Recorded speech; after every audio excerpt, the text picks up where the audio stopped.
Shit, how much? Jimmy!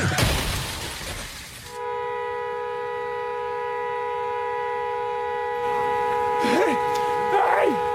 Call a fucking ambulance! Halo semuanya, kembali lagi bersama saya Hanif di channel Ringkas Cinema.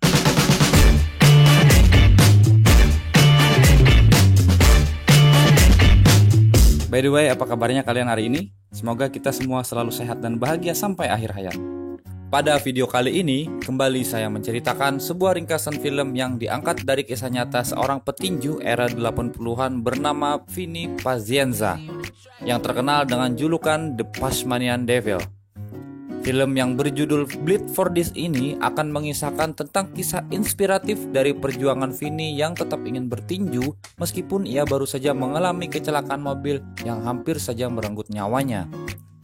Penasaran dengan cerita lengkapnya? Tonton sampai habis video berikut ini. Tapi seperti biasa, sebelum kita mulai, bagi kalian yang belum sempat untuk subscribe, pastikan dulu kalian menekan tombol subscribe-nya dan nyalakan lonceng notifikasinya. Kalau sudah, saya ucapkan banyak terima kasih dan mari kita mulai ringkas alur ceritanya.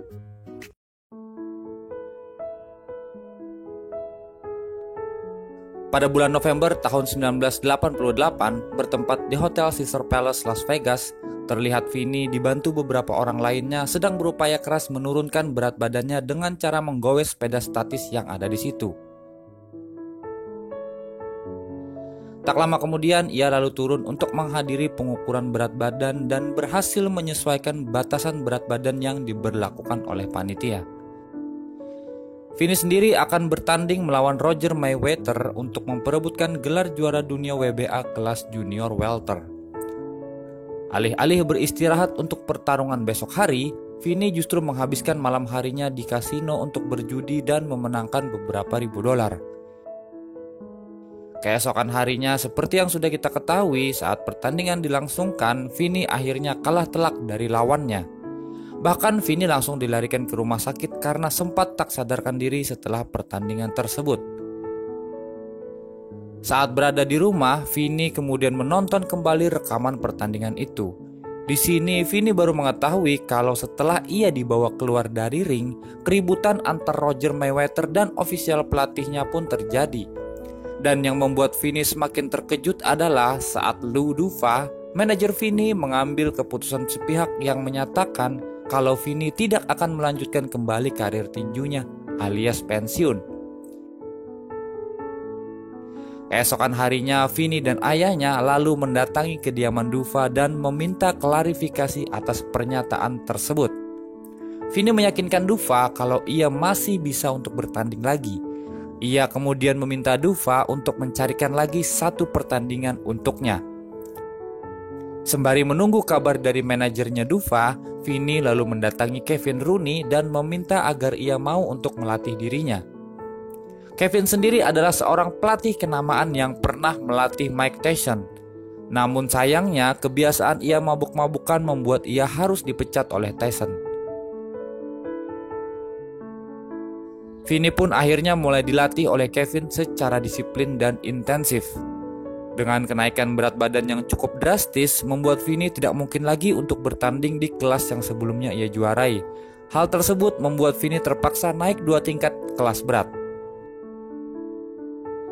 Beberapa hari kemudian, mereka semua akhirnya mendapat kabar kalau Vinny akhirnya mendapat pertandingan melawan Gilbert Daly, petinju asal Prancis, dalam pertandingan perebutan gelar juara kelas menengah ringan. Singkat cerita, hari di mana pertandingan antara Vinny dan Daly pun tiba dan dilangsungkan di Providence Civic Center, Rhode Island. Setelah melalui pertandingan yang cukup sengit, Vinny Pazienza akhirnya memenangkan pertandingan tersebut melalui technical knockout di ronde kedua yang membuatnya kembali menjadi juara WBA World Middleweight.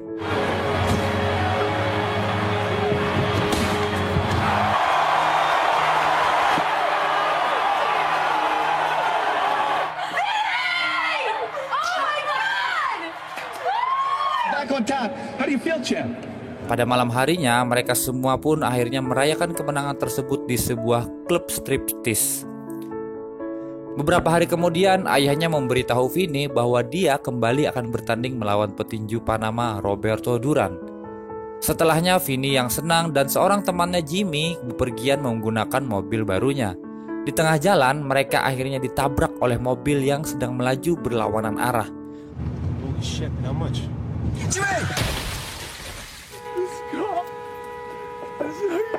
Jimmy menderita luka ringan, sedangkan Vini menderita cedera leher kritis. Saat Vini tersadar di rumah sakit, dokter memberitahu Vini kalau ia tidak akan mungkin bisa lagi berjalan dan pasti tidak akan bisa untuk bertanding lagi. Dokter tersebut akhirnya menawarkan sebuah peluang kepada Vini yang lebih baik untuk bisa berjalan lagi dengan melakukan fusi tulang belakang dan pemakaian halo baja di kepalanya. Meskipun prosedur ini menjamin Vini untuk bisa berjalan kembali, tapi tetap saja akan membatasi pergerakan lehernya. Dengan demikian, bertinju tidak akan mungkin dilakukan. Pada akhirnya, Vini setuju dengan apa yang disarankan oleh dokternya, dan operasi pemasangan halo baja di kepalanya pun dimulai. Halo sendiri adalah sebuah perangkat medis di mana penjepit logam melingkar dan disekrup ke tengkorak di 4 tempat berbeda, dan kemudian disangga dengan 4 batang logam. Ini memungkinkan Vini untuk mendapatkan kembali gerakan di lehernya, yang pada akhirnya Vini bisa berharap untuk bisa bertinju lagi. Beberapa hari kemudian, tak lama setelah operasi selesai dilakukan, Vini pun akhirnya diperbolehkan pulang ke rumah dan mendapatkan rawat jalan. Pada saat di rumah, Vini dengan keadaan serba terbatasnya diperlakukan selayaknya anak kecil yang baru saja bisa berjalan.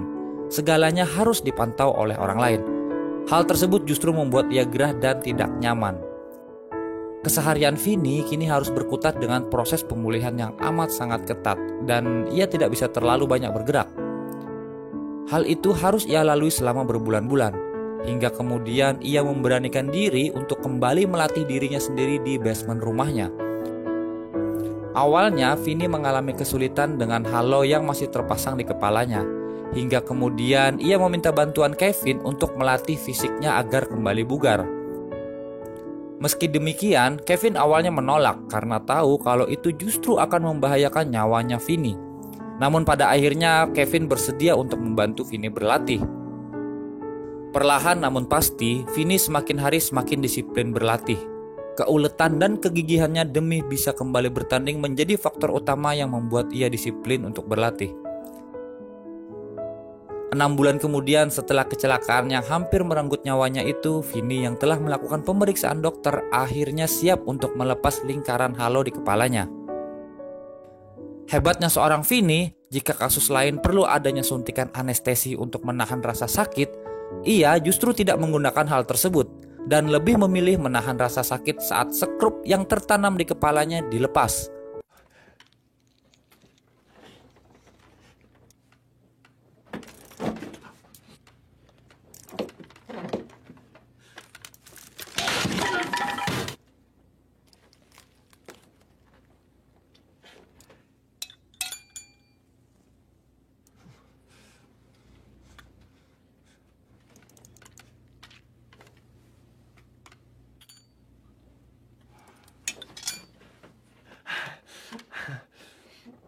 A piece of cake.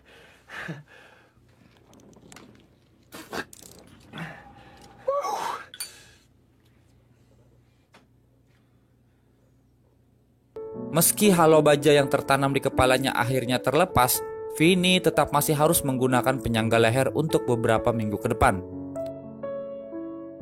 Vini kemudian mendapat porsi latihan khusus dari Kevin untuk melatih lehernya agar bisa kembali bergerak normal.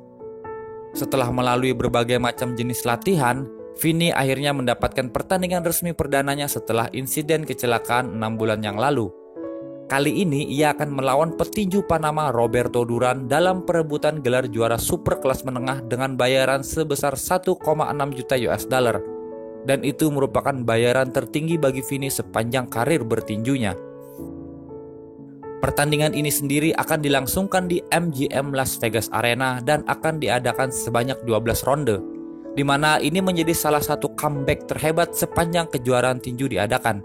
di mana seseorang yang awalnya sudah bisa dipastikan tidak akan bisa lagi bertanding malah berhasil membuktikan bahwa ia masih layak untuk bertarung. Dalam 6 ronde pertama, Vini terlihat sangat dipojokkan oleh Duran, hingga kemudian Vini tiba-tiba berhasil menemukan ritme yang pas untuk melawan keunggulan Roberto Duran. Pazienza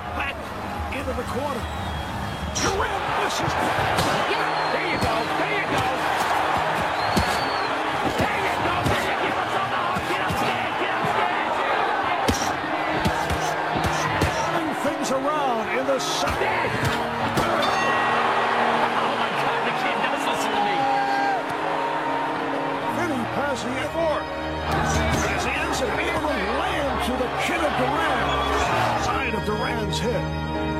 These are huge moments for Vinny Pazienza. A delivery combination. Pazienza and another left right by Pazienza. All in, Vinny. All fucking in. You hear me? Now finish it. That's what you do best. You finish, all right?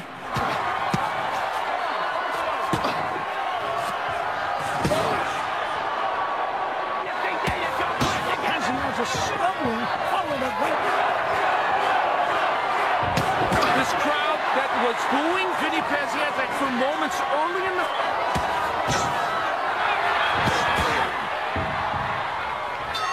It is all over. It goes the distance. Vini kemudian akhirnya menang angka melalui keputusan mayoritas para juri di ronde ke-12 terakhir.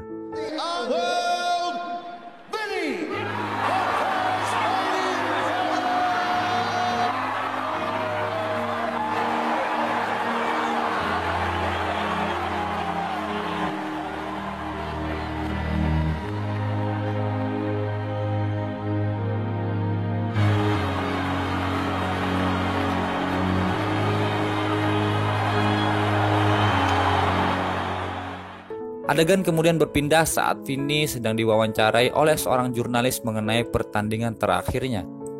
Dan film Bleed for This pun selesai.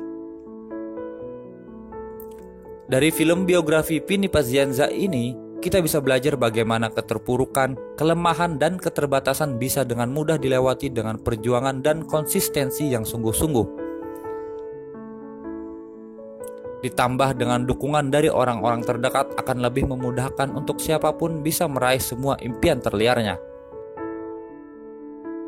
Sekian dulu video dari saya. Jika kalian suka dengan video ini, silahkan tekan tombol like dan share video ini kemanapun kalian suka. Mohon maaf jika ada salah kata dan cara penyampaian saya yang kurang berkenan di telinga kalian, dan sampai jumpa di video berikutnya.